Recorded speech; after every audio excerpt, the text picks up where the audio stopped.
Breaking news. Did you know that Jamaicans invented high tensile steel? To this day, it is used to develop and maintain all first world countries. Guess what group of people stole their invention and destroyed their metal foundries so they could never develop? Here's one for Black History Month. Did you know that the technology for creating wrought iron that led to the British Industrial Revolution was actually created by African slaves living in Jamaica? The technology was stolen from them by British businessman Henry Court. Once he found out about it, he was well connected with the English government, and once they found out about it, they declared martial law in Jamaica. They destroyed the foundry and took all of the equipment and technology back to Portsmouth, England, along with a lot of the Africans who held that essential knowledge. And this process was valuable. The British government themselves said it was more valuable than the 13 colonies because now we could create metal with high tensile strength that could be used in frame building, for buildings, also for ships and for engine boilers. And just think, what would the world be like today if these folks had been allowed to keep their technology, and how would you ever create reparations for technology that changed every economy in the world?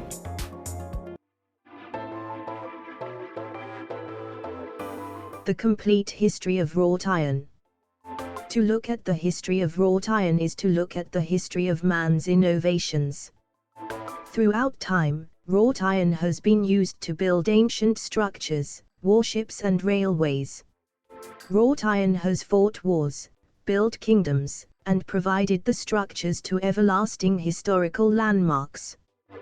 Today, the timeless look of wrought iron can be found anywhere in homes, from light fixtures, to wine racks, to candle holders. The term wrought iron comes from the past tense form of the verb to work. Throughout time, many historic forms of the English language have fallen of use, and after a long period of time the word wrought became replaced by worked. So, in a literal sense, the term wrought iron means worked iron. Before the developments of modern steel making, wrought iron was the most commonly used form of malleable iron. This means that unlike cast iron, wrought iron is not as brittle. Wrought iron has a lower carbon content, which makes it harder and stronger yet easier to weld. At its peak, wrought iron was used in the manufacturing of nearly everything, all over the world. Due to its malleability and toughness, wrought iron has been coveted for thousands of years. In ancient times, blacksmiths were considered to be as equally important as the local doctor, because as the doctor kept the people healthy, the blacksmith kept the town moving. To many people, the blacksmith's ability to transform a seemingly coarse, hard material into something of breathtaking beauty was magical. Wrought iron essentially comes in two different types, charcoal and puddle iron. Charcoal iron was primarily used from the Iron Age to the end of the 18th century and produced through a charcoal fire. Puddled iron, used since the dawn of the industrial era, is made from cast iron in an indirect coal-fired furnace. One of the first production methods of iron was with the use of bloomeries. A bloomery is a sort of furnace with a pit and chimney, and featured stone or clay walls for heat resistance. Clay pipes entered near the bottom of the pit to allow airflow either from natural source or through the use of a type of air pump known as a bellow. Once a bloomery was filled with charcoal and iron ore, it was lit and air was forced through the pipes, fueling the fire and heating the mixture to just below the melting point for iron. This forced the impurities to melt and run off, while the carbon monoxide from the charcoal reduced the ore to iron in a sponge-like mass. This material was then forged with hammers, which removed impurities in the process. Innovations such as introducing water power and a blast furnace advanced the process throughout centuries, but it was the invention of the puddling furnace in 1784 that brought wrought iron use to its peak. The puddling technique created the production of wrought iron without charcoal. This enabled a great expansion of iron use throughout Great Britain, and that in part sprung the Industrial Revolution. Examples of early ironwork date back to ancient Egypt and Mesopotamia as far back as around 3500 BC. Around the 8th century BC, early civilizations such as the Hittites and the Mycenaean Greeks began equipping their armies with iron swords. The vast availability of the raw material equipped entire armies with iron weapons. Knowledge about the use of iron spread from the Middle East to Greece and the Aegean region by 1000 BC and had reached Western and Central Europe by 600 BC. By the 5th century BC, iron swords had replaced bronze all over Europe. Before the Middle Ages, wrought iron was used primarily for weapons and tools. However, the medieval period brought with it a multitude of uses for wrought iron. It began to be used to cover doors and windows of buildings to protect against the attacks of raiders. But more prominently, wrought ironwork began to appear for decorative purposes. Some of this beautiful work can still be seen today in famous European landmarks like the Canterbury and Winchester Cathedrals of England and Notre Dame de Paris. From the 16th century on, ironwork became sophisticated and high decorative, throughout the elaborate cathedrals of Spain to balconies, patios and gateways of France. The boom of ironwork in the 18th century led to beautiful railings and gates throughout London and eventually made its way to the United States, most prominently in the French-inspired designs of New Orleans. Demand for the raw material wrought iron hit its peak in the 1860s as ironclad warships' popularity rose along with the production of railways spread across the United States. As iron became more common, it became widely used for cooking utensils, stoves, grates, locks, hardware and other household items. The popularity and use of the raw material wrought iron diminished with the growing availability of mild steel. Mild steel, which also has low carbon content, contains many of the properties of wrought iron. Because mild steel is cheaper and easier to mass produce, the raw material wrought iron gradually disappeared, until the last ironworks ceased production in the 1970s. Wrought iron is no longer produced on a commercial scale, but is still made for replication, restoration and conservation of historical ironwork. Many products today described as wrought iron are actually made of mild steel. Products such as railings, gates, furniture, lighting and other ornamental work are produced of mild steel. Today, the craft of manipulating raw steel by hand with hammer and anvil continues to be an art in the growing demand for quality handmade wrought iron home accessories and furniture. Even though wrought iron decor is hammered and shaped from newer stronger forms of raw material like mild steel, the beauty and detail of this labor-intensive craft can still be appreciated. This timeless tradition lives on in a multitude of products available from a variety of wrought iron specialty stores and local blacksmith shops.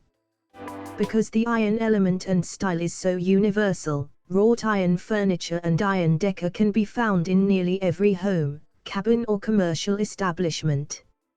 Heirloom quality wrought iron decor and iron furniture can be found in stores like Timeless Wrought Iron, where interior decor and furniture is of heirloom quality and meant to last for generations.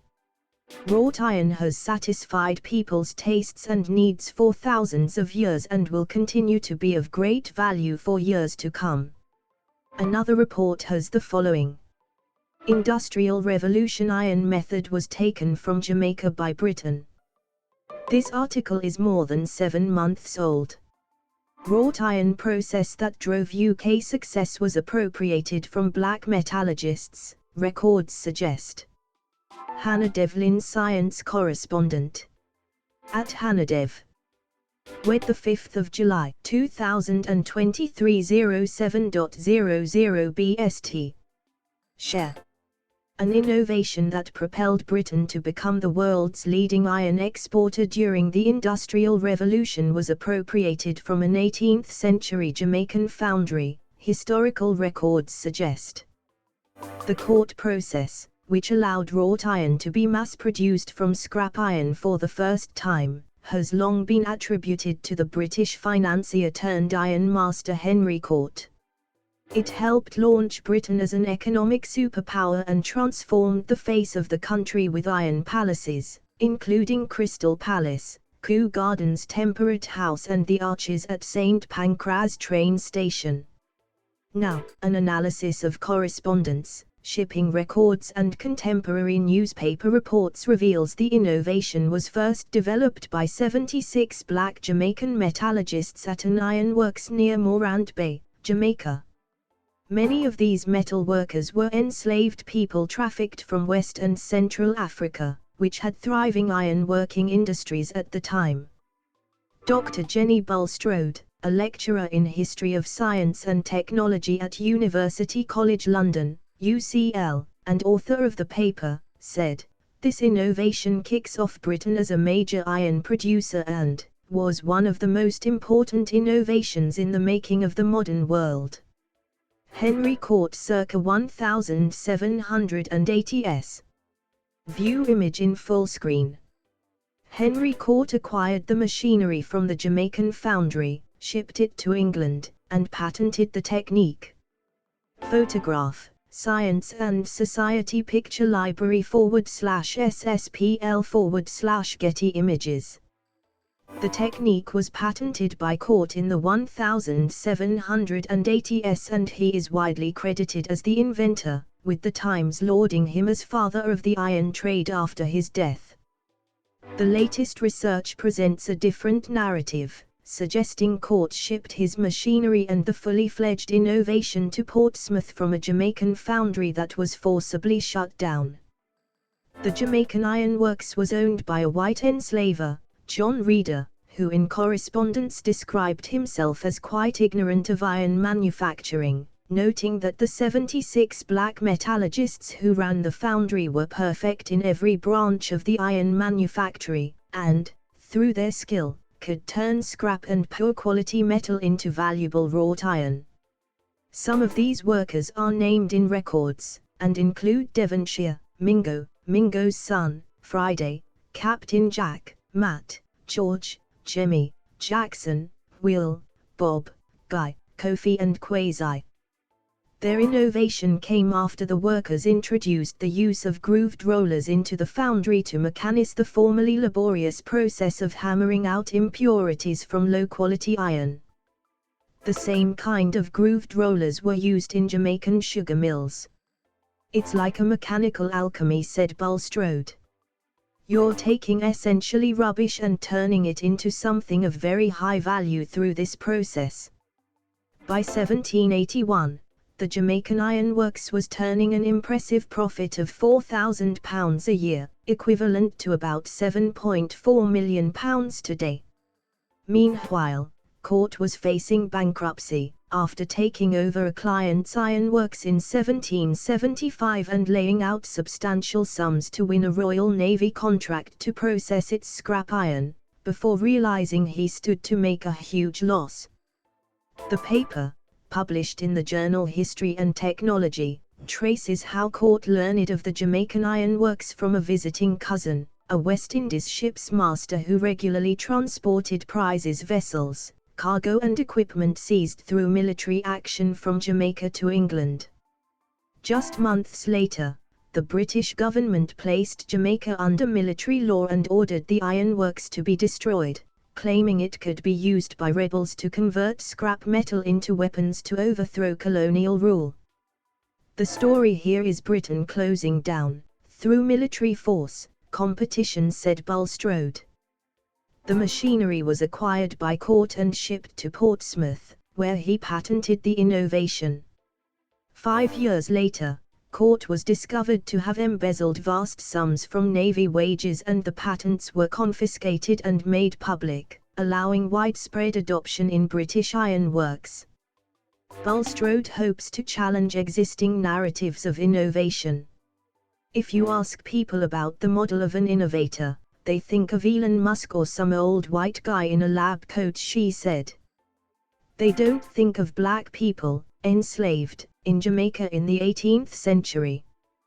Dr. Sharai Warmington, an honorary research associate at UCL, said the work was important for the reparations movement. It allows for the proper documentation of the true genesis of science and technological advancement and provides a starting point for how to quantify and repair the impact that this loss has had on the developmental opportunities of post-colonial states, and push forward the discourse of technological transfer as a key tenet of the reparations movement.